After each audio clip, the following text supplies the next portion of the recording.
បាទហើយតកតងរឿងលោកកឹមសុខានេះបងប្អូនឃើញហើយថាគេចោទលោកកឹមសុខាថាជាជនក្បត់ជាតិណាខុបខិតជាមួយសហរដ្ឋអាមេរិកតែទីបំផុតឡើងដោះលែងលោកកឹមសុខាអត់មានទោសទាំងអស់ហេតុដូចម្ដេចគណៈបកសង្គ្រោះជាតិគេអត់ប្រឡែងបងប្អូនពិចារណាដល់អញ្ចឹងរបបលោកហ៊ុនសែនតល់ច្រកហើយដល់ទីបញ្ចប់ហើយពេលដែលមុននឹងដោះលែងនេះទៀតបងប្អូនឃើញហើយសហរដ្ឋអាមេរិក3ស្ថាប័នដែលចូលទៅទី1 SBI មេ SBI ចូលស្រុកខ្មែរមិនមែនជារឿងចៃដន្យទេបងប្អូនហើយមុននឹងគេចូលស្រុកខ្មែរនោះគេបានចូលទៅប្រទេសថៃគេទៅតាមដានគេទៅសួរនាំគេទៅច្បាស់លាស់ពីប្រទេសថៃហើយបានគេចូលមកស្រុកខ្មែរមកដល់ស្រុកខ្មែរណាឥឡូវនឹងចាប់ផ្ដើមបោកគេទៀតហើយថ្នាក់ដឹកនាំលោកហ៊ុនសែនលោកហ៊ុនម៉ាណែតឆាប់ផោគេទៀតហើយងាប់ហើយ SBI ពាក្យថា SBI សហរដ្ឋអាមេរិកមិនមែនជារឿងចៃដន្យទេដែលចូលមកនឹងមិនមែនចូលមកដោយធម្មតាទេ SBI ក៏ចូលអ្នកនាំពាក្យអង្គការសហប្រជាជាតិផ្នែកសិទ្ធិមនុស្សក៏ចូលស្ថានទូតអាមេរិកប្រចាំនៅកម្ពុជាក៏ចូលហើយពេលគេចូលស្ថានទូតអាមេរិកប្រចាំនៅកម្ពុជាបានប្រកាសដាច់ខាតទី1ឧក្រិដ្ឋកម្មអនឡាញទី2កម្ចាត់នរណាដែលនៅពីឧក្រិដ្ឋកម្មអនឡាញបងប្អូនឃើញទេរបបលោកហ៊ុនសែនខ្ញុំមើលមិនដឹងគាត់ដើរច្រកណាទៀតទេណាបើទោះបីមានបរទេសនៅគ្រប់គ្រងគាត់យ៉ាងណាក៏ដោយដល់ទីបញ្ចប់ហើយគ្មានផ្លូវទេបងប្អូនដល់ទីបញ្ចប់ហើយទៅដល់ទីបញ្ចប់ហ្នឹងតាំងមកហៅខ្មែរចរចាហើយដល់ពេលគេមិនចរចាឬមួយក៏គេអីហ្នឹងតាំងហើយខ្មែរមិនសាមគ្គីគ្នាទេអ្នកដែលភាកច្រើនខំឆ្កឹះខំកកាយនៅក្នុងស្រុកក៏ដូចគ្នាអ្នកប្រជាធិបតេយ្យខ្លះខំមកចូលបង្រួបតែមាត់ទេបងប្អូនគោលដៅគេ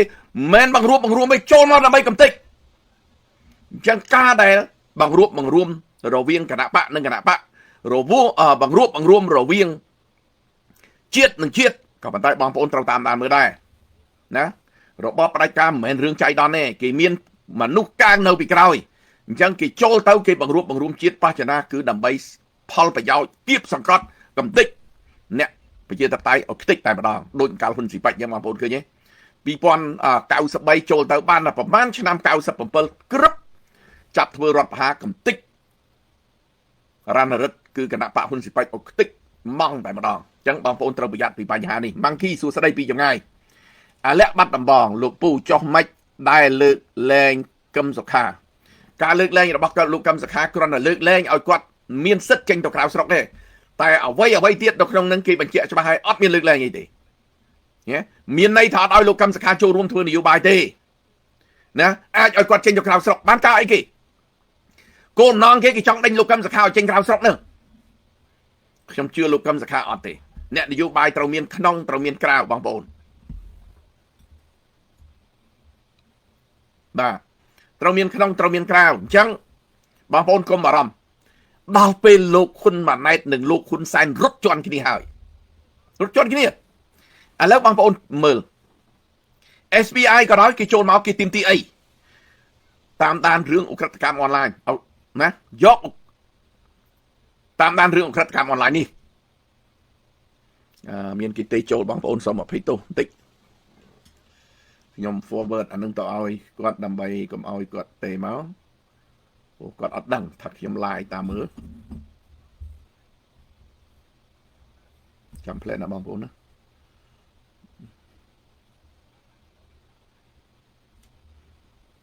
បាទ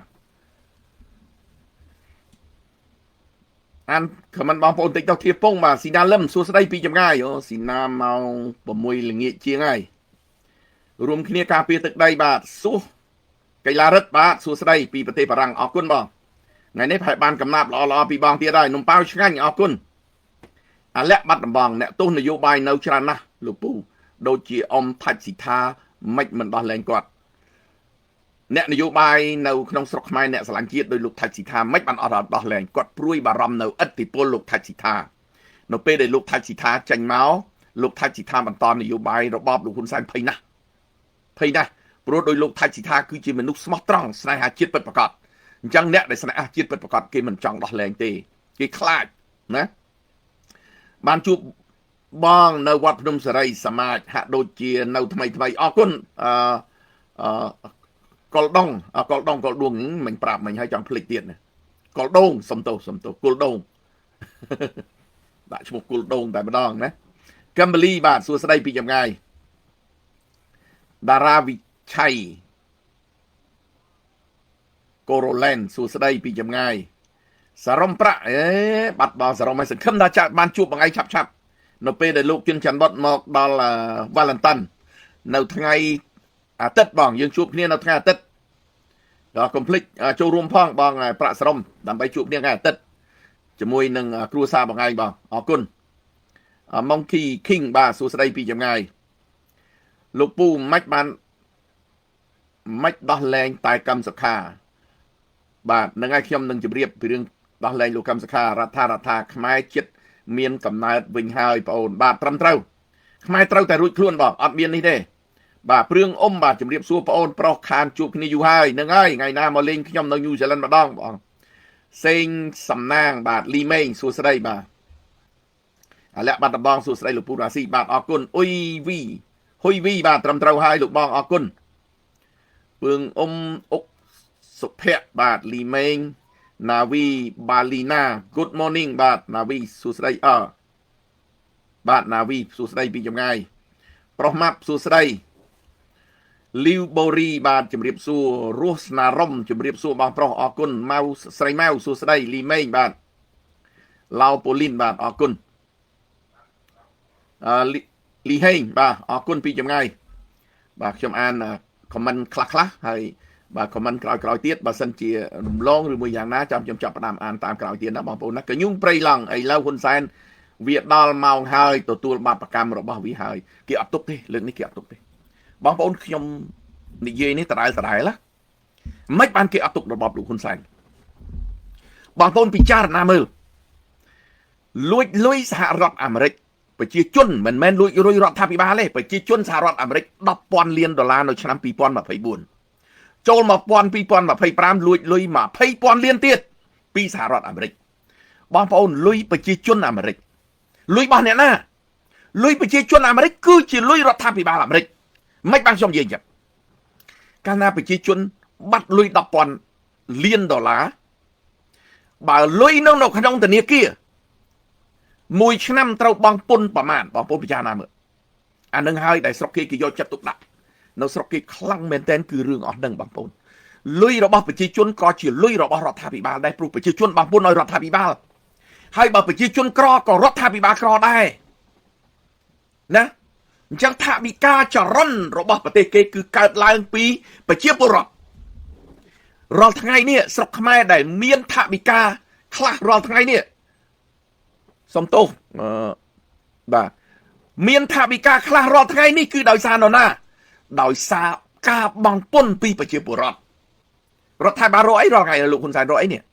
ព្រៃឈើកាប់អស់រ៉ែខ្ទេចអស់វត្ថុធាតុដើមខ្ទេចអស់មានស្អីដែលជាដើមទុនសម្រាប់យកទៅកសាងប្រទេសគឺដោយសារការបង់ពន្ធពីប្រជាពលរដ្ឋសូមឲ្យលោកហ៊ុនសែនមើលឲ្យឃើញផងមើលងាយប្រជាពលរដ្ឋធ្វើបាបប្រជាពលរដ្ឋតែខ្លួនឯងរស់ដោយសារពលរដ្ឋទេទី1ប្រជាពលរដ្ឋនៅក្នុងស្រុកទី2ប្រជាពលរដ្ឋនៅក្រៅស្រុកទាំងខ្ញុំទាំងអស់ដែលនៅទូទាំងពិភពលោកផ្ញើលុយទៅស្រុកខ្មែរផ្ញើលុយទៅបងប្អូន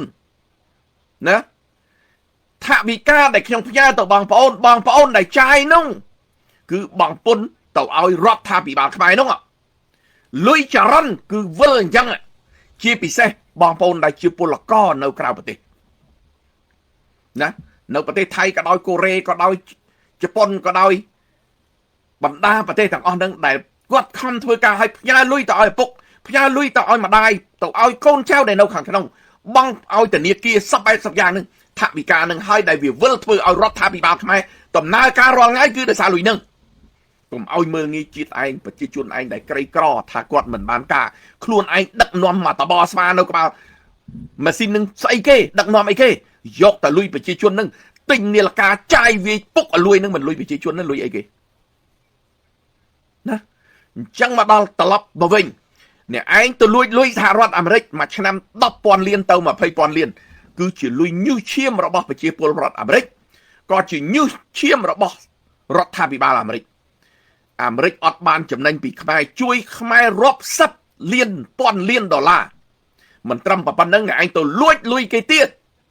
cái đâu xiêm để bằng phun Americ chụp xiêm hơi vì đâu mà Americ ta xiêm đâu sao ấyដោយសារគិតថាតិចទៀតរបបលោកហ៊ុនសែនដូរដាក់ទណ្ឌកម្មត្រឹមនេះទៅលោកហ៊ុនសែនត្រូវតែដូរហើយរបបនឹងមិនអាចរស់បានទេ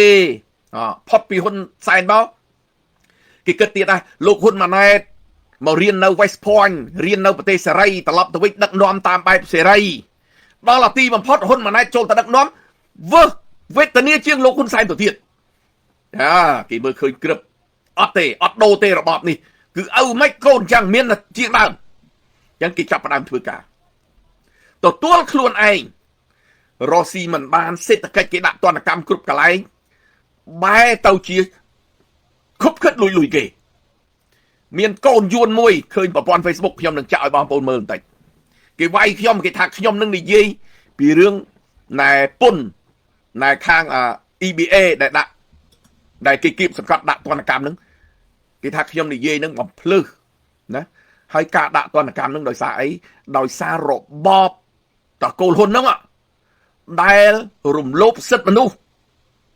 ដែលពុករលួយដែលមិនគោរពប្រជាធិបតេយ្យនឹងហើយបានសហគមន៍អឺរ៉ុបទាំងសហរដ្ឋអាមេរិកគេដាក់ទណ្ឌកម្មគឺដោយសាររឿងហ្នឹងយល់ទេហើយរាល់ថ្ងៃនេះគឺកូនយួនចាប់ផ្ដើមចេញមកសម្បើមហើយប្រងព្រាតបងប្អូនមើលនៅក្នុងបណ្ដាញសង្គមរបស់របបលោកហ៊ុនសែនអ្នកនិយាយរាល់ថ្ងៃនេះនៅក្នុង CPP ហ្នឹងសុទ្ធសឹងតែកូនយួនទាំងអស់ដែលកើតនៅលើដីខ្មែរគេយកទៅពង្វក់ដើម្បីមកឲ្យជាខ្មែរផែងវណ្ណៈបងប្អូនតាមដានអូម៉ែផែងវណ្ណៈយួនសុទ្ធសាធកុំថាឡើយតអ្នកដែលគ្រាន់តអ្នកកសែតហេងសួរនឹងមើលអូម៉ែគាត់ជានោះណា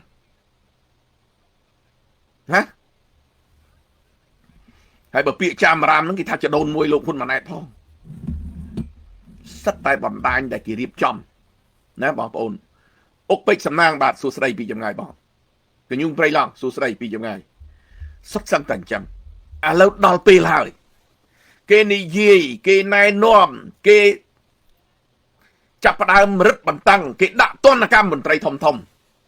អត់ស្ដាប់គេទេឥឡូវដល់ពេលមេ SBI ចូលស្រុកខ្មែរមិនមែនរឿងចៃដន្យទេបងប្អូនមិនមែនរឿងចៃដន្យទេព្រមគ្នាទាំង3ករណីទាំងអ្នកនាំពាក្យអង្គការសហប្រជាជាតិផ្នែកសិទ្ធិមនុស្សទាំងប្រធាន SBI ទាំងស្ថានទូតអាមេរិកហើយស្ថានទូតអាមេរិកលែងដាក់ចូលមកស្ថានទូតយើងជាង2ឆ្នាំហើយបងប្អូនដោយសារអីគឺមានការអន់ចិត្តហើយមានការមិនបញ្ហាកើតឡើងហើយបានគេមិនព្រមដាក់ចូលឥឡូវគេដាក់ចូលគេចូលមកគេបដិញ្ញាស្រេចតែម្ដងអ្នកឯងធ្វើហួសហេតុហើយបងប្អូនត្រូវចាំណាឧក្រិដ្ឋកម្មអនឡាញដែលលួចលុយគេហ្នឹងស្មើនឹងភាវរកម្មពិភពលោកហើយឥឡូវគេស្រាវជ្រាវទៀតណាគ្រាន់តែសហរដ្ឋអាមេរិក 10,000 លាន 20,000 លានប៉ុណ្ណឹងនៅអាស៊ីអាគ្នេយ៍ការបាត់ថវិកាពី90ទៅ114,000 លានដុល្លារក្នុងមួយឆ្នាំមិនមែនតិចតួចទេបងប្អូនណា100,000 លានដុល្លារហើយលុយនេះបាត់បង់ណាដូចខ្ញុំបានលើកអញ្ចឹងឥឡូវបងប្អូនមើល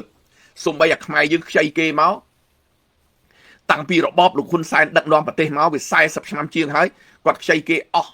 12,000 លានជាង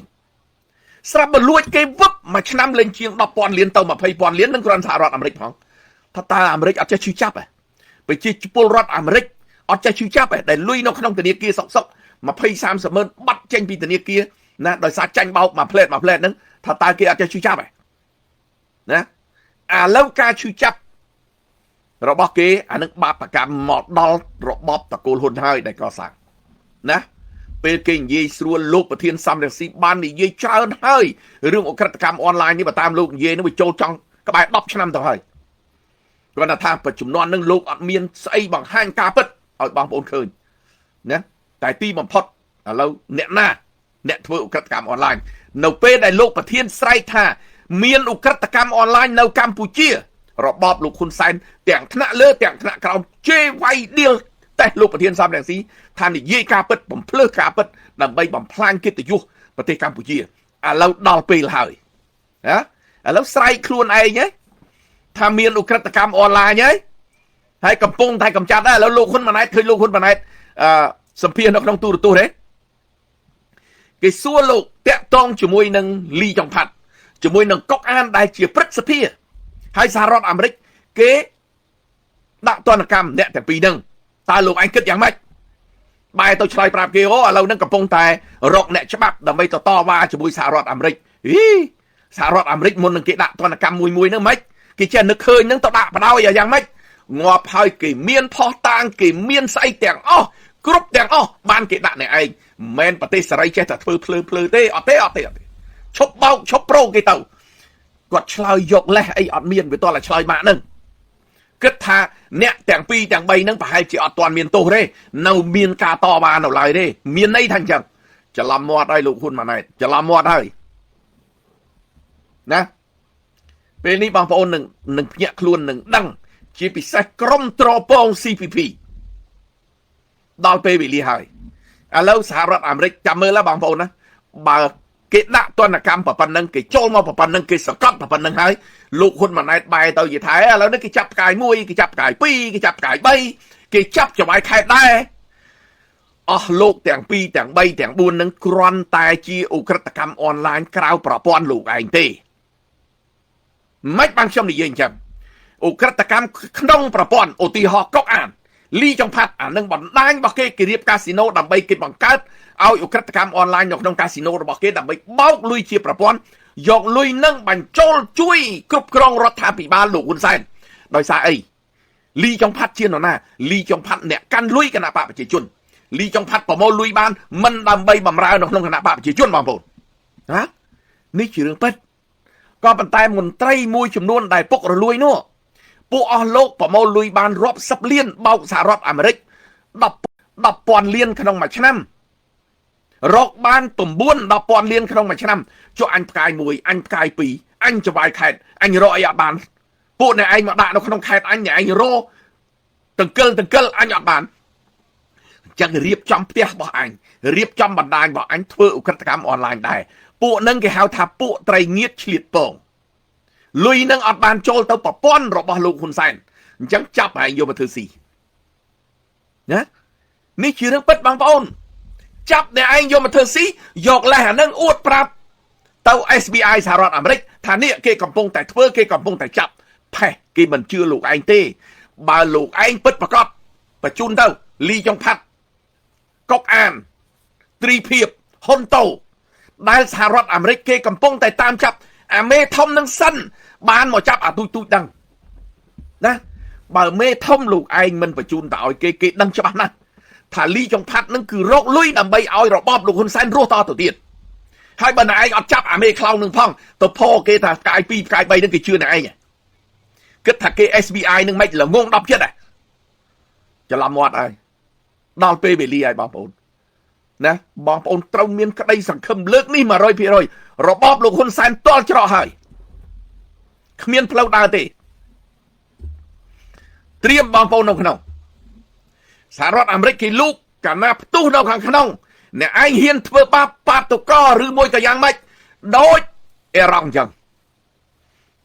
ចាប់មូលអ្នកឯងពីលើទាំងអស់ហើយបើអេរ៉ង់បងប្អូនឃើញហើយប្រធានាធិបតីអេរ៉ង់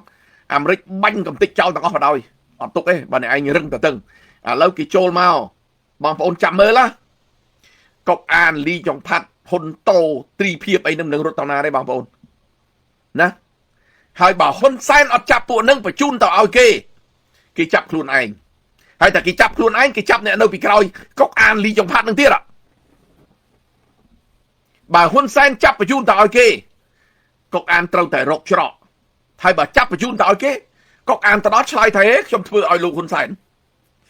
ត្រីភិបមិនចឹងទេខ្ញុំកាប់ព្រៃបំរើលោកហ៊ុនសែនលុយចូលទៅហ៊ុនសែនទាំងអស់ហ្នឹងមានតែចូលឲ្យខ្ញុំងាប់ដូចគ្នា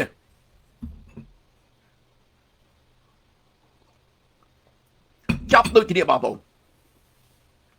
ណាក្តីសង្ឃឹមរបស់ប្រជាពលរដ្ឋខ្មែរមកដល់ហើយណាសាមគ្គីគ្នាឡើងបងប្អូនចងគ្នាជាបាច់បានប្រព័ន្ធប្រជាធិបតេយ្យជោគជ័យថ្មីត្បិតតែបងប្អូនមួយចំនួនមានការអន់ចិត្តមានការសពុនចិត្តតិចតួចពេលនេះសាមគ្គីគ្នាឡើងដោយប្រសាសន៍របស់លោកប្រធានសំរងស៊ីអញ្ចឹងទុកគណៈបកម្ដុំគិតរឿងជាតិ ណាទម្លាក់គណៈបកតែលើករឿងជាតិឈប់យកទំនាស់បុគ្គលយកមកនិយាយពីរឿងជាតិអានឹងបានយើងទៅរួច Hammer hello brother and everyone are how are you good បងអរគុណបងដែលបានចូលរួមវណ្ណៈធាពងបាទអុកពេជ្រសំណាងបាទណាបងប្អូនត្រូវតែមានស្មារតីលើកនេះហើយនយោបាយលោកហ៊ុនសែនអស់ច្រកហើយគ្មានកាលាណាទេណានាវណាក់បាទសួស្ដីពីចម្ងាយអុកសុភ័ក្រដល់ពេលហើយខ្ញុំនិយាយនេះមិនមែនចេះតែថាទេណាលើកនេះដល់ពេលហើយបងប្អូនហើយឥឡូវនឹងតុលាការ ICC គេនឹងហៅរដ្ឋាភិបាលឯករាជ្យ$23ដើម្បីចូលទៅបង្ហាញផុសតាងមួយចំនួនបន្ថែមទៀតអ្នកឯងប៉ណ្ណឹងដល់ណាអ្នកឯងធ្វើស្អីបង្ហាញគេបន្ថែមទៀតយកផុសតាងទៅដាក់បន្ថែមទៀតគេរើហើយបងប្អូនអញ្ចឹងបានថារបបលោកហ៊ុនសែនណាចាំមើលដល់ពេលដល់ពេលណាយូអ៊ុនវាដាក់បានអារៈវាធ្វើហើយមានលុយទេគុំមានយកលុយទៅទេហ៎ No, but it's fine. មានអត់យកមកប៉ាថា I have like $10. អូខេណាយូអ៊ុនវាដាក់បានអារៈវាធ្វើគុណបងប្អូនអញ្ចឹងដល់ពេលហើយណាហើយប្រហែលថ្ងៃនេះយើងឃើញហើយតាំងពីសយសុភាពស្អីចេញមកខ្ញុំអត់ដឹងថាសយសុភាពនិយាយអីផងសិតតែសហរដ្ឋអាមេរិកនឹងគេត្រខ្មែរដោយសារអីនយោបាយតំបន់គេយកខ្មែរនឹងខ្លាចខ្មែរនឹងងាកទៅចិនខ្លាំងពេកអាមេរិកត្រូវតែយកចិនយីខ្លួនឯងក្រទេតែខ្មែរយើងនិយាយថាណែពាក្យមួយមិនចង់និយាយទេក្រតែធ្វើអីសម្បើមស្អីគេសហរដ្ឋអាមេរិកនឹងត្រខ្មែរដើម្បីខ្លាចងាកទៅចិនឥឡូវដល់ពេលហើយនេះខ្លួនឯងលួចផ្សំគំនិតជាមួយចិននឹងឲ្យចិនស៊ីជានរណាណាហើយមិនចាប់ចិនស៊ីនឹងបញ្ជូនទៅអាមេរិកទៅបើអាមេរិកជាអ្នកប្រកាសឲ្យចាប់នឹងចាប់ចិនស៊ីបញ្ជូនទៅអាមេរិកទៅបានដឹងសោះខ្មៅលឿនខំប្រឡយបញ្ជូនទៅចិនគេដឹងហើយថាអ្នកឯងខុបខិតនោះហើយដល់ពេលវេលាហើយចោលលួចគេក្នុងកលតិស័កនេះវាមិនមែនជារឿងរបស់ប្រទេសនឹងប្រទេសបើអាមេរិកចូលមកចាប់ចូលមកតាមដានប្រទេសអ្នកឯងមិនខុសច្បាប់អន្តរជាតិក៏អាមេរិកមិនហ៊ានដែរ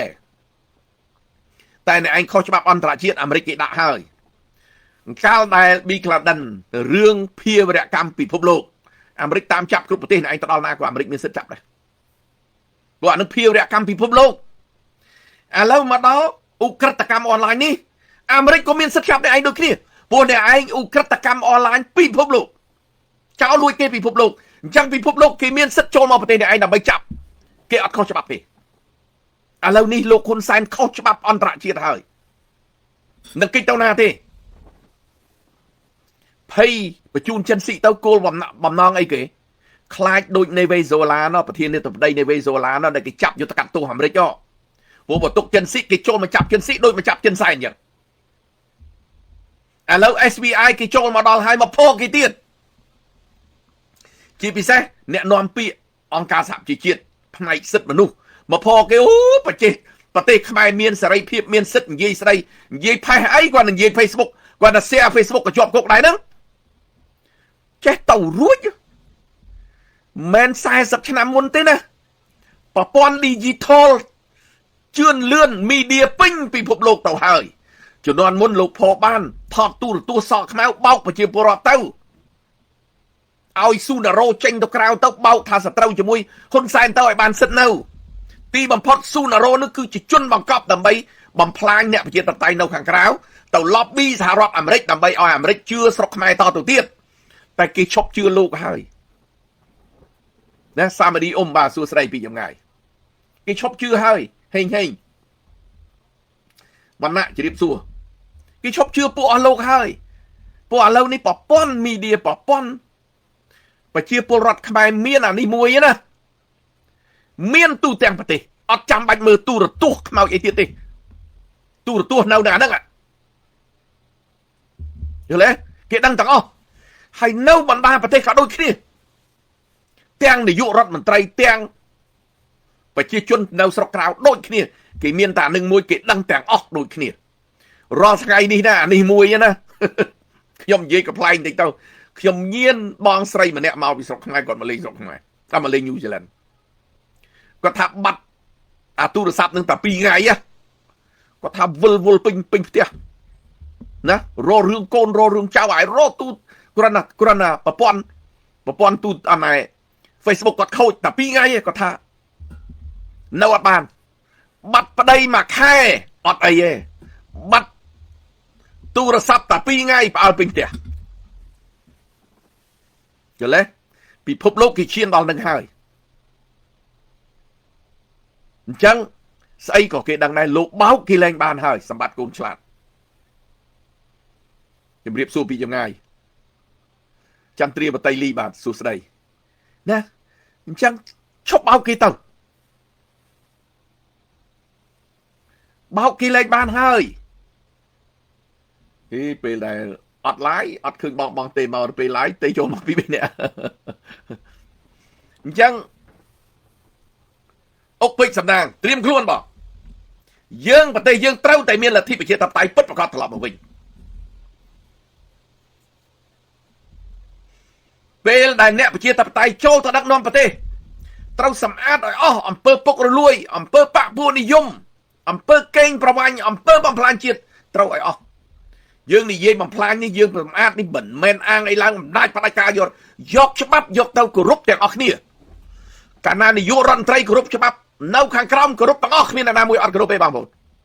រាល់ថ្ងៃហ៊ុនសែនក៏ដូចគ្នាបើហ៊ុនសែនឈប់ជេរនៅក្នុងប្រព័ន្ធហ៊ុនសែនគ្មានអ្នកណាហ៊ានជេរមួយតែបើនាយករដ្ឋមន្ត្រីវាប់ឡាប់បើមានគេជេរគេឌៀលគេសត្វតាអានេះអានោះសត្វតាពូជក្បត់ជាតិចុះខ្លួនឯងអត់ក្បត់ជាតិទេអីណាកែប្រវត្តិសាស្ត្រដើម្បីឲ្យយុវជនខ្មែរចំនួនក្រោយវិលចឹងហើយបានក្រុមបកពួកលោកហ៊ុនសែននៅក្នុងប្រព័ន្ធមីឌាសិតតែពួកជេរទាំងអស់តែខ្លះវាជេរខ្លាំងពេកដូចមហាសាច់ដូចស្អីហ្នឹងបងប្អូនឃើញឈឺវេទនាចង់ងាប់ចង់រស់ហើយសិតតែអាហ្នឹងបាបកម្មព្រះដាក់ទោសអាហ្នឹងមើលឲ្យឃើញផងខ្ញុំនិយាយហ្នឹងមិនមែនលើកមិនមែនឬមួយក៏យ៉ាងម៉េចទេណារឿងបាបកម្មក្នុងโลกនេះគឺមាន 100% ហើយអត់តាមជាតិក្រោយទេណាផ្ដាំឲ្យហើយខ្ញុំឃើញខ្ញុំមិននិយាយចំទេខ្ញុំឃើញអ្នកដែលធ្វើបាបកម្មឲ្យគេតាមឈ្នានេះគេតាមធ្វើបាបគេតាមជេរបចោលគេអយុត្តិធម៌ពេកមនុស្សម្នាក់ដែលខ្ញុំសម្គាល់ឃើញឆ្នាំទៅថ្មីហ្នឹងអត់មានរឿងអីសោះដើរហាត់ប្រាណម៉ូតូបុកម៉ាំងបាក់ជើងទៅដេកពេទ្យបានប្រហែលខែជាជើងនឹងមិនទាន់បានស្រួលបួលផង stroke ឈាមកកនៅក្នុងខួរក្បាលដួលភឺទៅវៀតណាមចាក់ថ្នាំលាយខួរក្បាលឯងត្រឡប់មកវិញកាន់ឈើច្រត់ដើរវេទនាចង់ងាប់ដើរចុះដើរឡើងឯងតឡើងចដើមិនទេផ្លាត់អាចដើនឹងទៅបោកក្បាលអាយះក្បាល5ធ្នេបងប្អូនដេអាធ្នេនឹងមិនទាន់នឹងជាក្បាលនឹងផងបេះដូងមកដល់បាញ់រស័រចូលបេះដូង5គ្រាប់ទៀតសល់អីទៀតខ្ញុំនិយាយនឹងអត់មានអីទៅដាក់ទំនាយឬមួយក៏ស្អីទេតែពិចារណាមើលទៅអានឹងសិតសឹងតែជាកម្មពីអំពើដែលយើងធ្វើល្អគឺបានល្អបងប្អូនសាបស្រូវសាលីវាដោះស្រូវសាលីហើយវាអត់មានដោះស្រូវស្រុកយើងទេសាបស្រូវពូជរំដួលវាដោះមកពូជរំដួលហើយអញ្ចឹងធ្វើអីបាននឹងអញ្ចឹងនៅក្នុងโลกនេះបើទោះបីជាមិនតន់ហន់ក៏ដោយតែធ្វើអីត្រូវតែបាននឹងយូរហើយនឹងឆាប់ទេអញ្ចឹងហើយបានរបបលោកហ៊ុនសែននេះយើងតែងតែឲ្យគាត់រំលឹកឲ្យគាត់ថាធ្វើដើម្បីផលប្រយោជន៍ជាតិឲ្យប្រជាជនគេសប្បាយចិត្តគេគ្រប់គ្រងគេរុងរឿងបានលោករងរឿងដែរតែបើលោកងើបមួយវាយមួយងើបពីរវាយពីរធ្វើបាបរាជបំផ្លាញប្រជាពលរដ្ឋឲ្យគេលេហេមលហាមគុកច្បាក់ព្រាត់ឪព្រាត់កូននៅក្នុងគុកម្ដាយស្លាប់ខាងក្រៅឪពុកម្ដាយនៅខាងក្នុងកូនរត់មកប្រទេសក្រៅសូម្បីតែចូលរួមមើលជួបដង្ហើមចំក្រោយក៏អត់បានផងតើកម្មពីវិរិយនឹងមកដល់គ្រួសារលោកវិញថ្ងៃណាមិនខានទេកុំថារត់មិនរួចទេ ចឹងនៅក្នុងលោកនេះធ្វើអំពើល្អខ្លះទៅសាងល្អខ្លះទៅយើងមិនបាច់មើលអីទេលោកប្រធានសំរងស៊ីជាឧទាហរណ៍ចេញដើរតណាគេតាមប៉ាវបាយគេតាមយកស្រោមសមុទ្រជូនគាត់មិនមែនគេពុកអលួយទេអានឹងទឹកចិត្តរបស់គេជូនគាត់តែលោកហ៊ុនសែនចេញក្រៅប្រទេសកន្លែងណាឃើញគេតាមធ្វើបាតកម្មអានឹងហើយអំពើឥឡូវលោកហ៊ុនម៉ាណែតបំជឿមកញូហ្សេឡង់មកអូស្ត្រាលីទៀតមកដល់បំប្រជាជនអូស្ត្រាលីញូហ្សេឡង់ធ្វើបាតកម្មផ្អើលពេញនឹងទៀតនៅខាងក្នុងគេអត់ហ៊ានធ្វើដាក់លោកដោយសារលោកគៀបសង្កត់គេនឹងបើមិនជឿបដ ாய் ឲ្យប្រជាពលរដ្ឋខ្មែរមានសិទ្ធិធ្វើបាតកម្មផ្ទះលោកហ៊ុនម៉ាណែតនឹងគេต้องអង្គុយធ្វើបាតកម្មរាល់ថ្ងៃសង្ឃឹមថ្ងៃមួយសួស្ដីពីចម្ងាយរឿងចង្រៃបែបនឹងគួរដល់តកូលហ៊ុនមុនគេត្រឹមត្រូវវាអាចទៅដល់ហើយវាអត់នៅទេពេលនេះត្រូវហើយទៅហើយខ្ញុំមើលគ្មានកាឡាទេសួរកៃឡារិទ្ធខ្ញុំអានខមមិនគាត់បន្តិចមែនសួរកៃឡារិទ្ធកំណាប់មិនខមមិនទេតាមពិតមកលោកកឹមសុខាត្រូវដោះលែងទោសលោកធ្វើអីខុសកំហុសរឿងអីអាងច្បាប់ចាប់ចងបំណងប្រឡ័យបណាដែលល្បីកាត់ដៃកាត់ជើងត្រឹមត្រូវរាល់ថ្ងៃនេះឃើញកម្លាំងជាតិនឹងពើមឡើងបន្តិចនឹងមកចាប់ផ្ដើមឲ្យធ្វើបាបលោករងឈុនទៅសង្កត់សង្កិនថ្នាក់ដឹកនាំឃុំសង្កាត់ទៅអត់ម្លេះថាជំនាន់មុនខ្លាចលោកប្រធានសំរងស៊ីខ្លាចលោកប្រធានកម្មសខាចាប់លោកប្រធានកម្មសខាដាក់គុកឥឡូវសូម្បីតែលោកគ្រូរងឈុនដែលគ្រាន់តែជាសង្គមស៊ីវិលប្រធានសហជីពគ្រូបង្រៀនសោះខ្លាចលោករងឈុនទៅទៀតហេតុអីអន់ម្លេះចឹងបានខ្ញុំថាកាលលើកមុនតែពេលដែលប្រកាសនឹងអន់ម្លេះលោកហ៊ុនម៉ាណែតរៀនដល់ West Point ណាចិត្តជាអ្នកកីឡាហើយលោកហ៊ុនសែននឹងចូលចិត្តណាមើលកីឡាបាល់ទាត់ប្រហែលថ្ងៃនេះឃើញលោកទាំងយប់ទាំងថ្ងៃហើយតាមដានអ្នកកីឡាធ្វើបើលោកចូលចិត្តកីឡាហើយធ្វើអ្នកចិត្តកីឡាផងអ្នកនយោបាយតើអ្នកចិត្តកីឡាវាយគ្នាលើរេងចុះមកវិញអោបគ្នាអានឹងបានហៅថាអ្នកនយោបាយដូចប្រទេសញូហ្សេឡង់អញ្ចឹងពេលចូលសភាណាបងប្អូនគេគប់ប៊ិចដាក់គ្នាគេខឹងគ្នាគេគប់ប៊ិចដាក់គ្នាវ៉ាវក៏មានដែរគប់សភៅដាក់គ្នាពេលម៉ោងសម្រាប់ចេញមកវិញអ្នកដែលគប់ប៊ិចហ្នឹងឆុងកាហ្វេយកទៅឲ្យគេនោះសុំខមាល់ទោសគេហើយគេគប់ប៊ិចគេនិយាយនឹងដើម្បីអីតែពីរឿងជាតិប្រឆាំងគ្នាពីរឿងជាតិដោះស្រាយចំណេញដល់ជាតិមិនមែនរឿងបុគ្គលទេហើយមិនដែលឯងធ្វើនយោបាយនឹងក៏អត់មានចិត្តមេត្តាមានអីទាំងចឹងថ្ងៃនេះគេថ្ងៃហ្នឹងស្អែកអញមើលមិនឃើញធ្វើបាបកូនគេធ្វើបាបចៅគេធ្វើបាបឪគេម៉ែគេចុះបើថ្ងៃក្រោយគេធ្វើបាបកូនចៅអ្នកឯងចេះជឿចាប់ទេលោកគិតថាបន្តិចទៀតលោកស្លាប់ហ៎ចុះកូនលោកចៅទួតលោកអត់ទុកឲ្យរស់ទេប្រជាពលរដ្ឋខ្មែរហ្នឹងត្រូវចាំហ៎សំបី79ដែលយួនវាយចូលមកសួរតបកងតបជាពិសេសឆ្លប់ភូមិឃុំសម័យប៉ុលពតដែលហ៊ាននៅស្រុកឯងអត់ហ៊ានទេរត់ចេញទៅក្រៅឲ្យអស់ដើម្បីអីដោយសារអីគាត់ខ្លាចគេសម្លាប់សងសឹកគាត់ត្រឡប់មកវិញអានឹងឯងគ្រោះថ្នាក់ណាស់ហើយយើងធ្វើនយោបាយយើងអត់ចង់បែបហ្នឹងទេយើងអត់ចង់ឮថាធ្វើនយោបាយដើម្បីសម្លាប់គ្រួសារលោកហ៊ុនសែនកំទេចគ្រួសារលោកហ៊ុនសែនអត់ចង់ឮទេចង់ឲ្យខ្មែររស់សុខទាំងអស់គ្នាការពារទឹកដីឥឡូវមានរឿងជាមួយថៃពួកអ្នកឯងដែលស្រែកមកសិតតែអ្នកខាងក្រៅហ្នឹងសៀមរាំងស៊ីហើយបើសៀមរាំងស៊ីមិនបានសំរាំងស៊ីទៅប្តឹងថៃមូលហេតុអីគេពួកអ្នកឯងនិយាយសទៅជាខ្មៅទៅជាសបែបហ្នឹងសួរកតិយុត្តទេនៅក្នុងនយោបាយវាអត់អំពើអ្នកឯងស្មុកគ្រោកជាទីបំផុតហើយចេះតែឲ្យទៅឲ្យសកម្មជនដែលនិយាយប៉ោឡែអាវ៉ាសែស្អីឈ្មោះស្អីបងប្អូនប៉ុននៃមួយនោះកូនយួនសុកសាតចេញមកដឹងតែជេរហើយម៉ាក់ហ្នឹងឲ្យប្រជាពលរដ្ឋខ្មែរគេគ្រប់គ្រងនេះឯងរាល់ថ្ងៃប្រជាពលរដ្ឋខ្មែរ 90% កំពុងតែឈឺចាប់ជាមួយរបបនេះឯងធ្លាក់មិនទាន់ទេខ្ញុំប្រាប់ទៅឥឡូវបងប្អូនចាំមើលបើអត់ទេសៅរាស៊ីកាត់ម្រាមដៃមួយចោលពេលដែលរបបលោកហ៊ុនសែនដួលក្រឹបងាប់ហើយប្រជាពលរដ្ឋខ្មែរមិនដឹងថាសប្បាយចិត្តប៉ុណ្ណាទេទាំងក្រៅទាំងក្នុងប្រទេសហើយបើខ្ញុំហ៊ានទាយ ប្រហែលនៅក្នុងប្រទេសហ្នឹងផឹកស្រាបានទឹកស្វឹងអស់លីងស្រាអត់មានលក់ផងក៏មិនដឹងរងថ្ងៃអ្នកឯងគេទ្រាំទេជាមួយអ្នកឯងនោះវាអត់ទាន់ដល់ពេលហងស្អីហងហារតីដល់ទីបញ្ចប់អាចស្អីទេពួកឯងធ្វើនយោបាយឲ្យវឹកវរគិតតែពី FBI គេធ្វើដើម្បី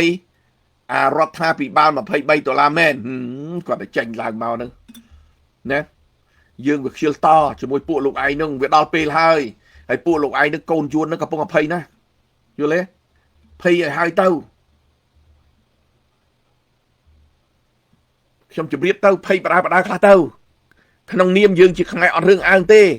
សត្វតាហងហរតីខ្មោចយកស្អីកព្រឿងអីជឿបន្តិចម៉ែអស់លោកឯងនេះគេដឹងទាំងអស់នឹងកូនខ្មែរដឹងទាំងអស់នឹងសុថាវីហេងបាទសួស្ដីពីចម្ងាយជិតដល់ពេលហើយអស់កព្រឿងឯងនឹងគេដឹងហើយថាដើរតាណានឹងយកតែកបោបមួយនឹងលក់ចាយមកជីវិតចិញ្ចឹមមកពូជគេដឹងអាក្បួនរបស់នឹងនោះចឹងបងប្អូនត្រូវមានជំនឿឥឡូវនេះគេមកសំបីតែកសែតរបស់សហរដ្ឋអាមេរិកហ្នឹងខ្សែល្បីមួយបងប្អូនដែលគេមកសួរលោកហ៊ុនម៉ាណែតហ្នឹងតាក់ទងជាមួយនឹងមេខ្លោងអ ுக ្រិតកម្មអនឡាញដែលសហរដ្ឋអាមេរិកដាក់ទណ្ឌកម្មហើយថាតើអ្នកគិតយ៉ាងម៉េចគាត់ពង្រៀងហ្នឹងពង្រៀងយ៉ាងម៉េចគិតថាមិនទាន់ដាច់ស្រេចទេព្រោះឲ្យពួកគាត់នៅតវ៉ានៅលើតុឥឡូវចេញទៅលេងប្រទេសសេរីបន្តិចទៅតុកអានកុកអីចេញទៅលោមើលទៅបើមិនចឹងមកញូហ្សេឡង់បដ ாய் មកអូស្ត្រាលីបដ ாய் មក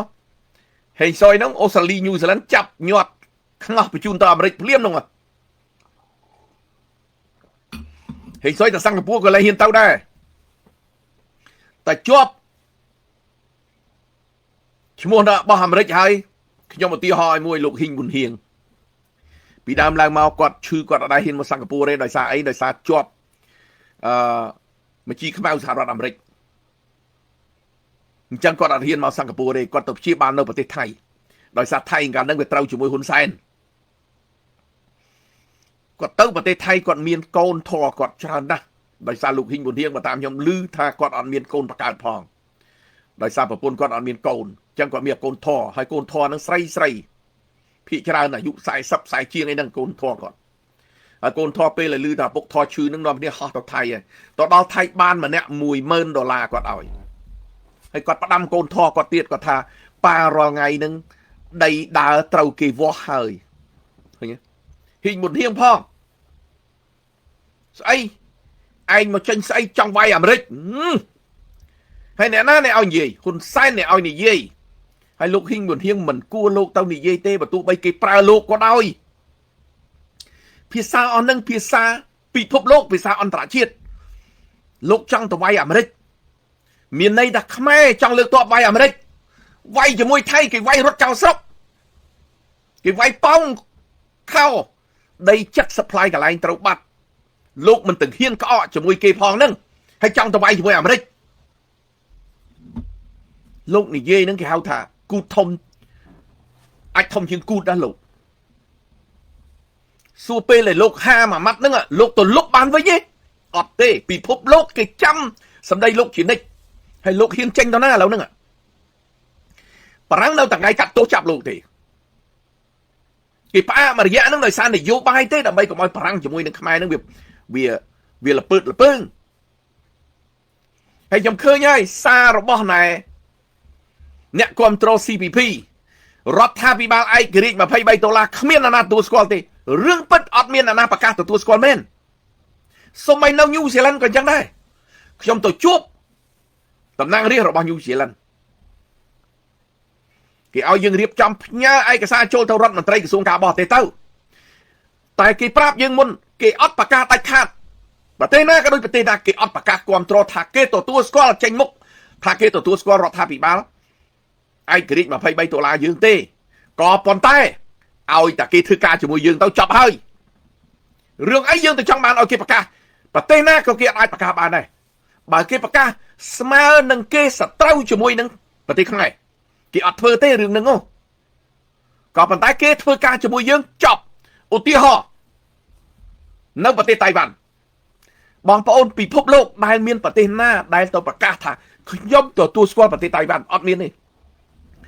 សូម្បីប្រទេសញូហ្សេឡង់ក៏អត់មានទូតតៃវ៉ាន់នៅប្រទេសញូហ្សេឡង់ដែរអត់មានទេនឹងប្រទេសទាំងមូលផងដោយសារអីចិនគៀបសង្កត់តៃវ៉ាន់ថាជាប្រទេសរបស់ចិនអញ្ចឹងពិភពលោកគេអត់អាចប្រកាសបានទេក៏ប៉ុន្តែគេរកស៊ីជាមួយតៃវ៉ាន់គេទទួលស្គាល់តៃវ៉ាន់ចប់ឥឡូវមើលតៃវ៉ាន់ជឿនលឿនឬមួយក៏វេទនាបងប្អូនមើលតអញ្ចឹងកុំចាញ់បោកនយោបាយរបស់ពួក CPP ដែលនិយាយគ្មានការពិតនិយាយទៅឥឡូវរដ្ឋាភិបាល$23គេអត់ទទួលស្គាល់គេអត់ប្រកាសមែនពិតតែឥឡូវតុលាការ ICC ហៅទៅសួរហៅទៅដាក់ផតាំងបន្ថែមទៀតស្អីគេអាហ្នឹងអ្នកឯងមិនទទួលស្គាល់ឲ្យទៅឲ្យតែយើងដាក់ធ្វើអីគេព្រមធ្វើការជាមួយយើងចប់ចឹងបាទថ្ងៃនេះខ្ញុំចង់បកស្រាយឲ្យប្រជាពលរដ្ឋខ្មែរយើងមួយចំនួនដែលគាត់អត់យល់ពីបញ្ហាហ្នឹងឈប់ចាញ់របបផ្ដាច់ការទៅរបបផ្ដាច់ការពីដើមឡើងមកខ្ញុំក៏ធ្លាប់រៀនយុទ្ធសាស្ត្រនយោបាយរបស់របបផ្ដាច់ការដែរនយោបាយគេធ្វើពីរទី1នយោបាយក្នុងស្រុកនយោបាយក្នុងស្រុកធ្វើម៉េចចំនួនដែលមានទូរទស្សន៍សខ្មៅគេឲ្យទូរទស្សន៍នឹងដើរថតអាកន្លែងណាស្រែដែលប្រជាជននឹងធ្វើស្រែបានល្អរោងចក្រណាដែលផលិតបានល្អកន្លែងណាដែលស្អាតល្អថតយកមកដាក់នៅក្នុងកញ្ចក់ទូរទស្សន៍ដើម្បីបោកប្រជាពលរដ្ឋឲ្យជឿឃើញទេនយោបាយក្រៅប្រទេសគេបញ្ជូនចេញមកឧទាហរណ៍ចំនួនមុនបងប្អូនមើលហាងងោអ្នកដែលតែងរឿងវាលពិឃាតតែងរឿងនឹងឲ្យទុករឿងនៅឲ្យហ៊ុនសែនគេបញ្ជូនហាងងោឲ្យចេញមកក្រៅដើម្បីអីបំផ្លាញនយោបាយសេអនុឲ្យដួលកុំឲ្យសេអនុងើបតវ៉ាដើម្បីរកប្រជាធិបតេយ្យឲ្យខ្មែរទៀតគេបញ្ជូនស៊ូណារ៉ូឲ្យចេញមកដើម្បីមកវាយអ្នកប្រឆាំងធ្វើវាយហ៊ុនសែនធ្វើអីឡើងថប់សូននិយាយអីចុងក្រោយអីតែទីបំផុតស៊ូណារ៉ូគាត់និយាយមិនឲ្យយើងអ្នកប្រជាធិបតេយ្យនឹងបើកផ្លូវឈាមប្រឆាំងជាមួយហ៊ុនសែនបងប្អូនពិចារណាមើលពាក្យបើកផ្លូវឈាមមិនធ្វើសង្គ្រាមហើយបើធ្វើសង្គ្រាមមានន័យថាអង្គការសហប្រជាជាតិដែលគេឲ្យយើងធ្វើកិច្ចព្រមព្រៀងទីក្រុងប៉ារីសឆ្នាំ91នឹងដើម្បីបញ្ចប់សង្គ្រាមនៅស្រុកខ្មែរអញ្ចឹងយើងគណៈបកប្រឆាំងទៅបង្កើតសង្គ្រាមស្មើនឹងប្រឆាំងជាមួយនឹងកិច្ចព្រមព្រៀងទីក្រុងប៉ារីសឆ្នាំ91ឃើញស៊ូណារ៉ូគាត់រុញយើងបញ្ចូលរុញស៊ីក្លូបញ្ចូលឡានទេអាហ្នឹងទី1ទី2ខុសជាមួយនឹងច្បាប់រដ្ឋធម្មនុញ្ញខ្មែរដែលខ្មែរបង្រួបបង្រួមគ្នាមិនឲ្យមានសង្គ្រាមនឹងហើយបានបង្កើតឲ្យមានការបោះឆ្នោតត្រឹមត្រូវនឹងយុត្តិធម៌មានគណៈបកចូលរួមសបែបសពយ៉ាងណាពហុបកហើយគាត់រុញឲ្យយើងធ្វើសង្គ្រាមឃើញទេគាត់មកចង់ចូលរួមជាមួយអ្នកប្រជាធិបតេយ្យតែរុញអ្នកប្រជាធិបតេយ្យឲ្យរលាយយើងដឹងថ្នាក់ដឹកនាំដឹងទាំងអស់អញ្ចឹងហើយបានមិនឲ្យស៊ូណារ៉ូចូលមកបង្កប់នៅក្នុងស្ថាប័នរបស់គណៈបកបានដល់ចូលអត់បានត្រៃត្រឡប់ទៅខ្មែរវិញរាល់ថ្ងៃធ្វើអីរដ្ឋមន្ត្រីអមនាយករដ្ឋមន្ត្រីតួនាទីរបស់គាត់ស្មើនឹងនេះរដ្ឋមន្ត្រីអមនាយករដ្ឋមន្ត្រីឃើញអត់អានេះជារលកធ្នាក់របស់គេដែលគេចេញមកក្រៅដើម្បីតាក់បងប្អូនយើងរីឯរលកដែលគេតាក់ចូលទៅវិញទៅឥឡូវយើងមើលឃើញហើយធីសវណ្ណថាក៏ត្រូវបានលោកហ៊ុនសែនតាក់អូយចៅនិយាយពីមេសិកចៅតានឹងទាំងយប់ម៉ោង2 10ម៉ោង1ក៏មេសិកដាក់គ្នាដែរនឹងឯចៅតាបងប្អូនពិចារណាមើលលុយឲ្យធីសវណ្ណថាដូចរាប់លានដុល្លារទៀតណាដែលលោកប្រធានសំរងស៊ីគាត់ស្រាវជ្រាវដឹងលើកធីសវណ្ណថាឲ្យคล้ายទៅជាច្បាយក្រុងរងអរិយស័ព្ទឥឡូវរងនៅក្នុងគុក3ឆ្នាំទាំងប្តីទាំងប្រពន្ធលីរតនៈរស្មីនៅឯណារងថ្ងៃនេះងួនសឿដែលធ្លាប់ណាបំបែកគណៈបកជាតិខ្មែរបំរើហ៊ុនសែនគាត់ចង់បញ្ចប់រត់ត្រឡប់ទៅប្រទេសបារាំងវិញតែចែកទូរទស្សន៍អាស៊ីសេរីសួរបានតែប្រហែលថ្ងៃងាប់បាត់ឃើញអត់បងប្អូនចឹងសុំផ្ដាំទៅអស់លោកដែលជារលកដែលត្រូវគេតាក់ទាំងឡាយអើយប្រយ័ត្នខ្លួនផងពួកលោកហ៊ុនសែនបាននិយាយហើយត្រីក្នុងកត្រអញកាច់កឲ្យសើស៊ីស្មើណាក៏បានដែរ chẳng công tờ chôn nó không có thọ hôn sen nấu cao cả trọ đôi bộ dương miên sẽ đầy phiệp không ca bành tranh mà thế không ca thương là vô bài ta chôn không cả thọ hôn sen này chết rồi ai có cách có si mana của bạn này chẳng công chôn không cả trọ con anh ấy gì cả thọ nó quạt sầm lên lục hôn sen quạt gì chẳng tha tam quạt đi không riêng gì tam lục hôn sen tayสารมโรเบิร์ตบาทสุดสายปีจำไงสกเลงบอลสกเลงบาทสกสบายปีจำไงมาราให้บาทสุดสายปีจำไงกิมเบอรีชงบาทสุดสายรวมขี้เนียกาเปียตึกใดออกกุนบาอกสุเพะหิงคลังเนาจีมวยขมายโดยคนขวะการเนาเธอขมายกับหอมบองตรำเท้าลูกคุณไซน์การเนาเธอขมายกับหอมกรอนเตจิเมมวยเนาดบอลหนึ่งខ្ញុំមិនចង់និយាយពីប្រវត្តិគាត់នេះខ្ញុំដឹងប្រវត្តិច្បាស់ដែលមានលោកតាមួយនឹងខ្សែខាងប្រពន្ធលោកហ៊ុនសែននឹងគឺ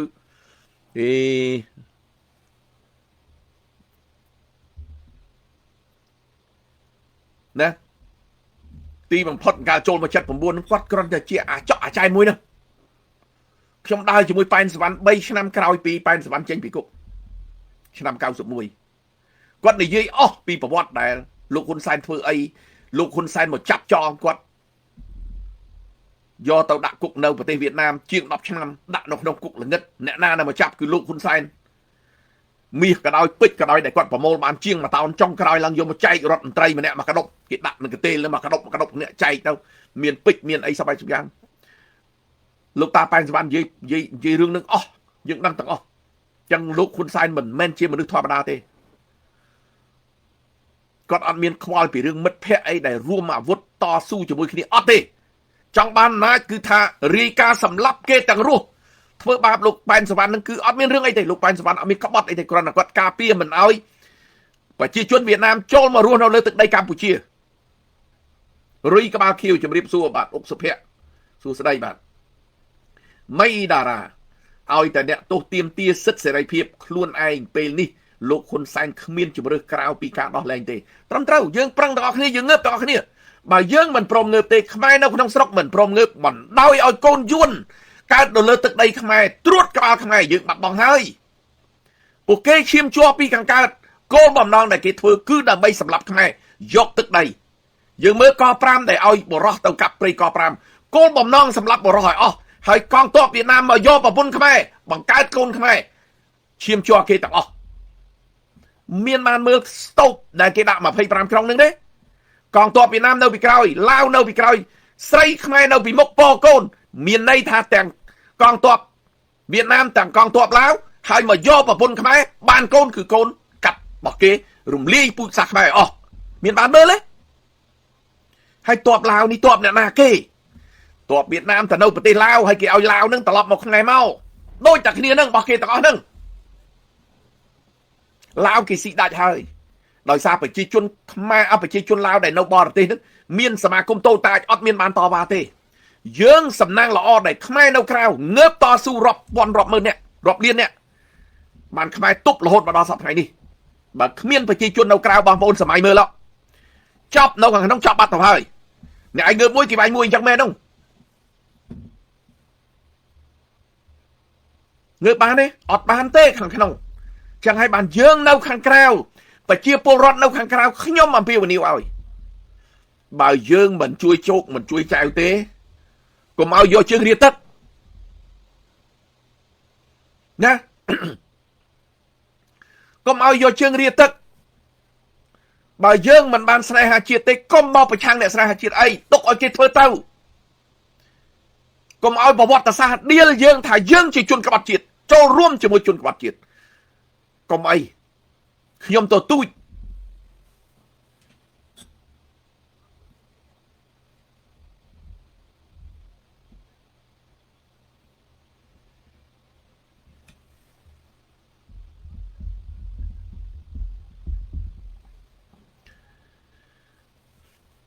សេងសំណាងបាទឡាវចប់ស្រេចបាច់បាទឡាវចប់ហើយអត់មានកែទេខ្ញុំទៅ Washington DC ជាមួយលោកប្រធានសំរងស៊ីមានប្រធានសមាគមឡាវមួយគាត់អង្វរលោកប្រធានសំរងស៊ីថានៅពេលដែលស្រុកខ្មែរ ទទួលបានឯករាជ្យសុំមេត្តាជួយឡាវផង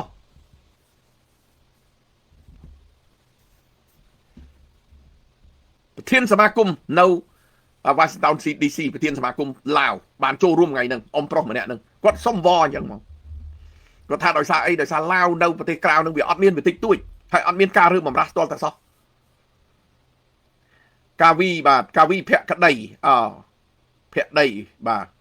I support you 100% លោករ៉ាស៊ីអរគុណសួរកីឡារិទ្ធនៅរស់រិះស្អប់ឆាប់ងាប់រិះអដឹកនាំគ្មានធរបន្តពីឪខ្ញុំអានតិចសិនរបបដេរឆានប្រៀបបានដង្កូវហ៊ុនសែនចិត្តខ្មៅខូខើព្រៃផ្សៃអរគុណបងណា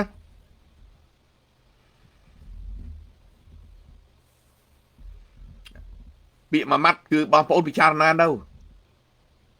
រស់នៅរិះស្អប់ឆាប់ងាប់រិះអណាមួយម៉ាត់នោះធ្ងន់ណាបងប្អូនយើងជាអ្នកដឹកនាំនៅពេលដែលគ្រាន់តែឈឺតិចតួចរិះមានការភ័យព្រួយបារម្ភអានឹងបានហៅណាថ្នាក់ដឹកនាំដល់រស់នៅរិះស្អប់មានអីផ្លូវអីទៀតបងប្អូនដឹកនាំប្រទេសឲ្យវិធីណាបើបែបហ្នឹងអញ្ចឹងបងប្អូនត្រូវមានក្តីសង្ឃឹម 100% ក្នុងពេលនេះនាំគ្នាចាប់ដៃឡើងគ្រប់និន្នាការគណៈបកទម្លាក់គណៈបកម្ដុំគិតរឿងជាតិ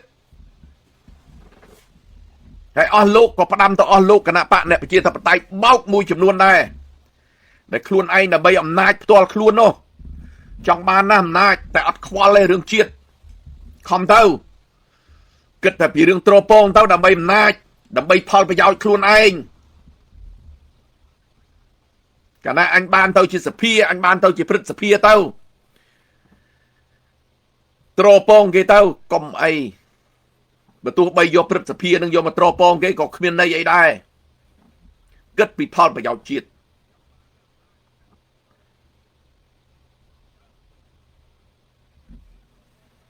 ហើយបើយកទ្រព្យថ្នាក់ដឹកនាំដែលល្បីឈ្មោះយកទៅចាយក៏ចាយឲ្យត្រូវខ្ទង់ទៅកុំឲ្យចាយខុសខ្ទង់អី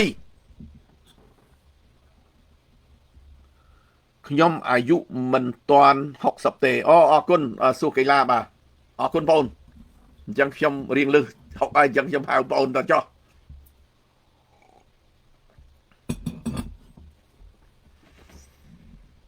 អញ្ចឹងថ្ងៃនេះខ្ញុំមានប៉ុណ្ណឹងបងប្អូនយើងសប្បាយចិត្តមែនទែនដែលយើងឃើញសហរដ្ឋអាមេរិកលូក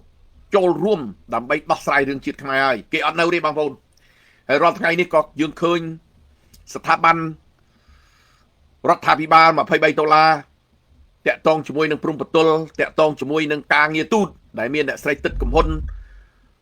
ហើយក៏ដូចលោកអ៊ុំសំអានក៏ក្មួយសាម៉ាឌីដែលគាត់ដុតដៃដុតជើងធ្វើការទូតអញ្ចឹងសហរដ្ឋអាមេរិកដែលមានការលូតលាស់មកដល់ពេលនេះមិនមែនកើតដោយឯងទេគឺកើតដោយសារអស់លោកដែលខំប្រឹងប្រែងទំនាក់ទំនងការងារទូតជាមួយសហរដ្ឋអាមេរិកក្នុងនាមខ្ញុំជាប្រធានស្ថាប័នផ្នែកដីធ្លីនឹងជួយពលរដ្ឋក្រីក្រខ្ញុំក៏គ្រប់គ្រងហើយខ្ញុំក៏ចូលរួមតាក់ទងជាមួយនឹងដីធ្លីបន្តិចទៀតយើងនឹងចេញគោលការណ៍ដីធ្លីរបស់ប្រជាពលរដ្ឋនៅក្នុងប្រទេសនៅពេលដែលយើងចូលទៅដឹកនាំប្រទេសថាតើដីធ្លីប្រជាពលរដ្ឋត្រូវតែមានដីរស់នៅដាច់ខាតអ្នកណាក៏ដោយទោះបីជាបងប្អូនទៅនៅប្រទេសថៃនៅប្រទេសណាក៏ដោយត្រូវតែមកទទួលដីពីរដ្ឋមានដីចែកឲ្យហើយដីដែលរដ្ឋចែកឲ្យមិនមែនដីប្លន់ពីប្រជារាស្ត្រអត់ទេគឺដីសម្បទានទាំងឡាយណាដែលខុសច្បាប់នៅលើទឹកដីកម្ពុជាហើយបើខ្ញុំស្រាវជ្រាវរយៈពេលពីដើមរហូតមកដល់ពេលនេះគ្រាន់តែដីដែលខុសច្បាប់នៅលើទឹកដីកម្ពុជាដែលសម្បទានទៅឲ្យបរទេសខុសច្បាប់ជាង2លានហិកតាបងប្អូនមកដល់ពេលនេះទាំងដីសហគមន៍ឯផងចូលជាង3លានហិកតាហើយបើជាង3លានហិកតាបងប្អូនសម័យឃើញបើចែកឲ្យប្រជាពលរដ្ឋតែកន្លះហិកតាម្នាក់ប្រជាពលរដ្ឋអាចមានដែលអត់មានដីជាង50លានគ្រួសារហើយបើជាង50លានគ្រួសាររដ្ឋចែកឲ្យប្រជាពលរដ្ឋខ្មែរណាដែលអត់ដីនៅទៀតបងប្អូនពិចារណាដល់អញ្ចឹងនេះជាគោលការណ៍ពិតប្រាកដដែលយើងមិននិយាយលេងគឺយើងនិយាយពិតយើងធ្វើ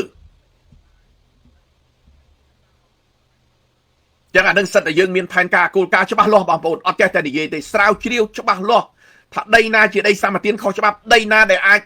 រដ្ឋប្រមូលលំមកវិញឧទាហរណ៍ដីសម្បទាន ខុសច្បាប់មិនបានខ្ញុំនិយាយពាក្យសម្បទានខុសច្បាប់បងប្អូនឥឡូវដីច្បាប់នៅក្នុងភូមិបាលក្នុងក្រុមហ៊ុនមួយដែលទទួលដីសម្បទានពីរដ្ឋមិនអោយលើសពី10000ហិកតាទេតែក្រុមហ៊ុនដែលនៅរតនគិរីមណ្ឌលគិរីកចេះស្ទឹងត្រែងរាល់ថ្ងៃនឹងដែលជាក្រុមហ៊ុនរបស់បរទេសក្រុមហ៊ុនមួយអាច20000ហិកតាមូលហេតុអីមូលហេតុដែលកូនចៅបណ្ដាញថ្នាក់ដឹកនាំធំនោះក្នុងម្នាក់គេបង្កើតក្រុមហ៊ុនចង់10ហើយមកក្រុមហ៊ុនមួយ10000ក្រុមហ៊ុនមួយ10000ហិកតាគ្រប់គ្នាប្រមូលមក100,000ហិកតាក្រោយពីគេទទួលបានដីពីរដ្ឋនឹងហើយគេលក់ទៅឲ្យក្រុមហ៊ុនយួន99ឆ្នាំហើយក្រុមហ៊ុនយួនដែលគេមករស់នៅលើទឹកដីខ្មែរនឹងធ្វើម៉េចគេមិនមែនយកកម្មករខ្មែរទេគេយកតិចតួចមិនមែនថាអត់សោះទេក្នុង100នាក់គេយកប្រហែលជា7 8នាក់ឲ្យមានខ្មែរដើម្បីកុំឲ្យបំផន់ភ្នែកប្រជាពលរដ្ឋខ្មែរឲ្យមានថាមានខ្មែរខ្លះតែ90%ជាងគេយកពីប្រទេសគេយកមកដាក់លើទឹកដីខ្មែរ1ហិកតា1គ្រួសារតើរាប់លានគ្រួសារឥឡូវគេកើតកូនកើតចៅប្រមាណនៅលើទឹកដីហ្នឹងហើយ99ឆ្នាំបងប្អូនមានសម័យឃើញទេរឿងហ្នឹងអញ្ចឹងគោលនយោបាយរបស់រដ្ឋាភិបាលឯករាជ្យ$23ត្រូវរៀបចំបណ្ដាញរចនាសម្ព័ន្ធដីធ្លីហ្នឹងឲ្យបានពិតប្រាកដហើយយើងមើលរាល់ថ្ងៃនេះរដ្ឋមន្ត្រីអាសាយសម្អាលដែលគាត់ប្រឹងធ្វើបង្កើតឲ្យមានប្លង់គ្រប់គេហៅប្លង់រឹងនោះគោលបំណងស្អីគោលបំណងតែមួយគត់គឺប្រមូលពន្ធឥឡូវនេះដីមួយប្លង់ឧទាហរណ៍ឥឡូវដីវាមានដីលំនៅឋានវាមានដីកសិកម្មដីកសិកម្មយកពន្ធថោកបន្តិចទៅឧទាហរណ៍ក្នុង1ម៉ែត្រការ៉េ40រៀលលុយខ្មែរដីលំនៅឋាន150រៀលក្នុង1ម៉ែត្រការ៉េដើម្បីអីប្រមូលពន្ធពលរដ្ឋរងអីបានពីណាមកអត់លុយហើយប្រមូលពន្ធនឹងបើខ្ញុំតាមដានមើលកន្លែងខ្លះកំពុងតែចូលរួមពុកអលួយបដាដែរតាមដានផងប្រយ័ត្នដីជន់គ្នា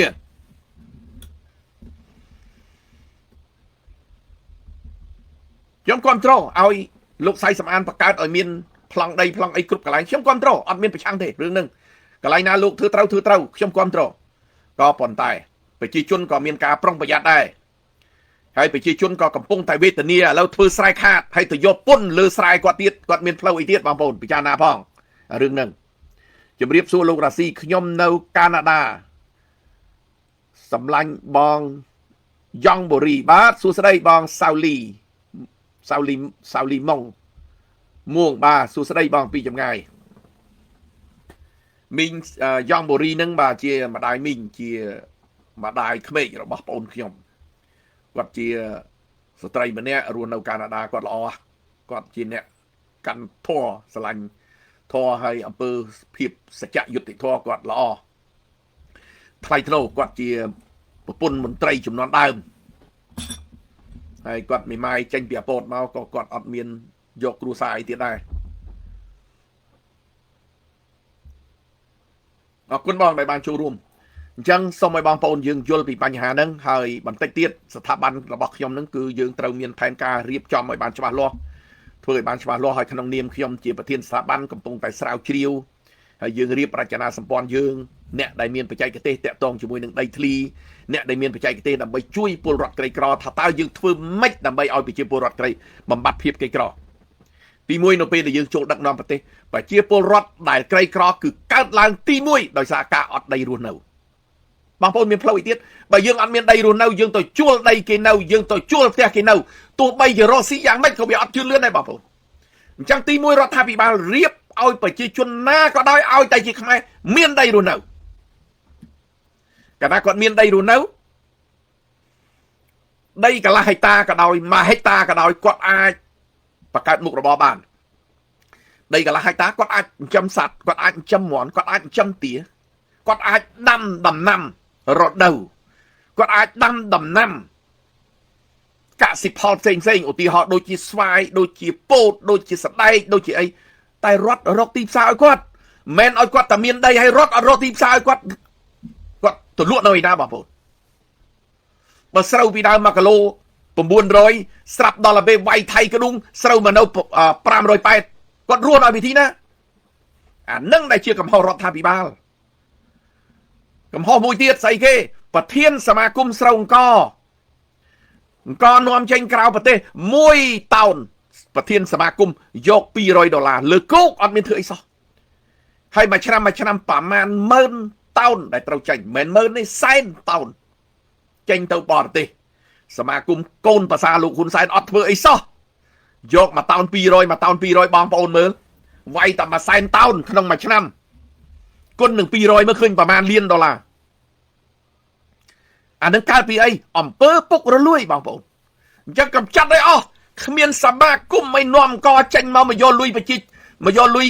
ពុនកលើគោកអញ្ចឹងទេដើម្បីផលប្រយោជន៍កប៉ៅខ្លួនឯងហ្នឹងគ្រួសារលោកហ៊ុនសែនខ្លួនឯងហ្នឹងហើយអ្នកណាទៅហ៊ានប្រកួតប្រជែងជាមួយនឹងសុកពុទ្ធិវុឌ្ឍកូនប្រសារលោកហ៊ុនសែនហ្នឹងហ៎អ្នកណាទៅហ៊ានអានឹងហើយដែលយើងត្រូវកំចាត់ចោលអំពើពុករលួយបែបហ្នឹងកុំទុកបងប្អូនទុកអានឹងហើយដែលធ្វើឲ្យប្រជាពលរដ្ឋក្រដោយសារអីឥឡូវបងប្អូនពិចារណាខ្ញុំនិយាយបែកបន្តិចទៅចុះអង្គក្នុងមួយតោន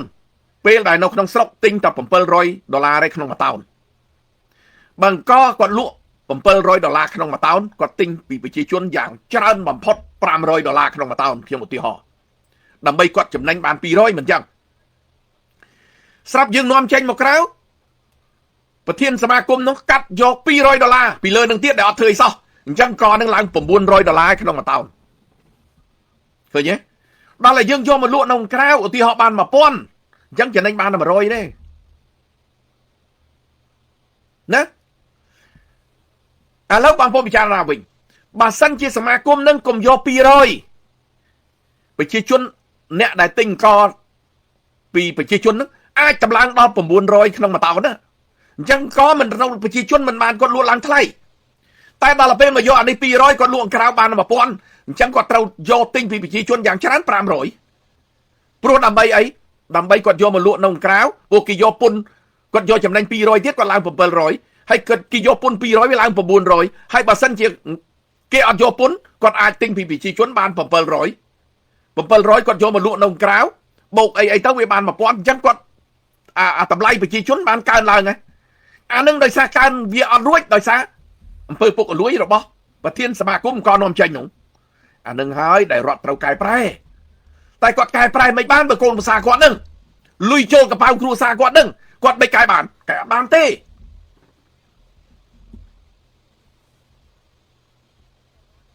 ខ្ញុំមានសមាជិក6នាក់នៅក្នុងក្រុមគ្រួសារដាក់ញត្តិរួចស្រេចហើយអរគុណ Rayland Kim បាទអរគុណពីចម្ងាយដែលបានចូលរួមហើយបងប្អូនមុននឹងខ្ញុំបញ្ចប់អរគុណច្រើនដែលបងប្អូនបានចូលរួមមុននឹងបញ្ចប់ខ្ញុំអំពាវនាវឲ្យបងប្អូនចូលរួមចុះញត្តិទាំងអស់គ្នាហើយញត្តិដែលយើងចុះនេះគឺជាញត្តិដែលថ្កោលទោសរបបហ៊ុនសែនទី1តាក់ទងជាមួយនឹងបូរណភាពទឹកដីដែលលោកហ៊ុនសែនបានបំផ្លាញទឹកដីជាង70កន្លែងទៅឲ្យថៃបូកជាមួយនឹងសមុទ្រទី1ទី2តាក់ទងជាមួយនឹងឧក្រិដ្ឋកម្មអនឡាញដែលពិភពលោកគេភ័យព្រួយរហូតដល់ SBI ចូលមកស្ថានទូតអាមេរិកចូលមកអ្នកនាំពីអង្គការសហជីវជាតិផ្នែកសិទ្ធិមនុស្សគេចូលមកគឺដោយសារភ័យព្រួយរឿងឧក្រិដ្ឋកម្មអនឡាញនេះដែលធ្វើឲ្យកិត្តិយសរបស់ខ្មែរត្រូវបាត់បង់នៅលើពិភពលោកទី3គឺរបបលោកហ៊ុនសែនធ្វើឲ្យប្រជាជនចុះក្រីក្រវេទនាគឺដោយសារការដឹកនាំរបស់តកូលហ៊ុននេះហើយអញ្ចឹងញ៉ាត់ក្នុង3ចំណុចនេះគឺថ្កោលទោសរបបលោកហ៊ុនសែនដើម្បីឲ្យពិភពលោកគេឃើញថាប្រជាពលរដ្ឋខ្មែររាប់លានអ្នកថ្កោលទោសរបបលោកហ៊ុនសែនចំណុចទី1ដែលយើងចង់បានចំណុចទី2ប្រជាពលរដ្ឋដែលយើងឈឺចាប់យើងនិយាយអត់បានយើងថាអត់បានយើងបាតកម្មអត់បានឥឡូវយើងមានញត្តិនេះយើងចោះញត្តិនេះដើម្បីបញ្ចេញកំហឹងរបស់យើងឲ្យតកូលហ៊ុនដឹងថាប្រជាពលរដ្ឋរាប់លានអ្នកមិនសប្បាយចិត្តជាមួយអ្នកឯងទេហើយញត្តិនេះគឺ secret បំផុតគ្មានអ្នកណាដឹងទេបងប្អូនទី1ចោះឈ្មោះបើយើងមិនចោះឈ្មោះខ្លួនយើងចោះឈ្មោះគេហៅថាហាសនាមបើខ្ញុំឈ្មោះសាវរាស៊ីខ្ញុំអត់ចង់ដាក់សាវរាស៊ីខ្ញុំដាក់ឈ្មោះស្អីមួយដែលជាតំណាងរបស់ខ្ញុំអ្នកណាដឹងឃើញទេទី2ដាក់អាយុឧទាហរណ៍ខ្ញុំចន្លោះអាយុពី50ទៅ60អញ្ចឹងក្នុងចន្លោះហ្នឹងខ្ញុំចុចចន្លោះហ្នឹងទី3ខ្ញុំនៅឯណាខ្ញុំនៅញូហ្សេឡង់ខ្ញុំក៏ដាក់ញូហ្សេឡង់ខ្ញុំអត់ដាក់ទីក្រុងក្រៃឈើអីផងបើនៅខ្មែរគាត់ដាក់ថាកម្ពុជាកម្ពុជាចប់ ហើយទី4គឺពេលវេលាដែលយើងចុះឥឡូវថ្ងៃនេះថ្ងៃទី25ខែ7 2026ទៅសេថ្ងៃ25ខែ7 2026ចុច submit គឹបចូលទៅក្នុងប្រព័ន្ធវាភ្លឹបដើម្បីប្រមូលអានឹងចងក្រងយកទៅប្តឹងអង្គការសហជីវជាតិយកទៅឲ្យសហគមន៍សហរដ្ឋអាមេរិកដែលគេឃើញថារបបលោកហ៊ុនសែនអាក្រក់បែបហ្នឹងដែលប្រជាជនមិនគ្រប់គ្រងរាប់លានអ្នកបងប្អូនសូមចូលរួមទាំងអស់គ្នាបាទចុងក្រោយខ្ញុំមានប៉ុណ្ណឹងហើយសូមជូនពរសុខភាពល្អជ័យជំនះទាំងអស់គ្នាហើយសង្ឃឹមថាបានជួបគ្នាក្នុងពេលឆាប់ៗហើយបងប្អូននៅស្រុកខ្មែរដែលមានការនឹករលឹកខ្ញុំមិនជឿថាលើសពី2ឆ្នាំទេ2027-28យើងនឹងបានចូលស្រុកដើម្បីជួយកសាងជាតិទាំងអស់គ្នាឡើងមកវិញ